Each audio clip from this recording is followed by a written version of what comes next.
नमस्कार, मी पायल. SB news Maharashtra channel मध्ये आपले स्वागत आहे.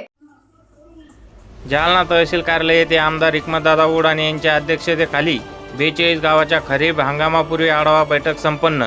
जालना तालुक्यातील 42 गावांच्या खरीप हंगामापूर्वी सन 2026 आढावा बैठकीचे आयोजन करण्यात आले असून या बैठकीत बियाणे व खताची उपलब्धता, पेरणीपूर्व नियोजन, सिंचन व्यवस्था, पीक विमा, वीज पुरवठा, कृषी योजनांची अंमलबजावणीसह शेतकऱ्यांच्या विविध तक्रारीबाबत सविस्तर चर्चा करण्यात आली.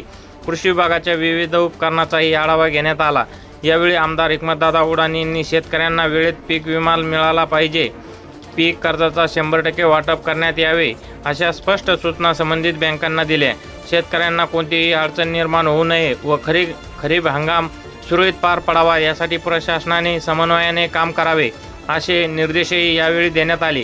या बैठकीत तहसीलदार, गट विकास अधिकारी, कृषी विभागाचे अधिकारी, तहसील प्रशासन, विविध विभागाचे वरिष्ठ अधिकारी, पदाधिकारी, पत्रकार उपस्थित होते अशी माहिती एसबी न्यूज महाराष्ट्र चॅनलच्या प्रतिनिधीशी बोलताना अजय थुटे यांनी दिली आहे. एसबी न्यूज महाराष्ट्र चॅनलसाठी प्रतिनिधी श्रीकृष्णा भाऊसाहेब राजे जाधव, जालना. एसबी न्यूज महाराष्ट्र चॅनलची संपूर्ण माहिती ऐकण्यासाठी चॅनलला सबस्क्राईब, लाईक, कमेंट व शेअर करा. धन्यवाद.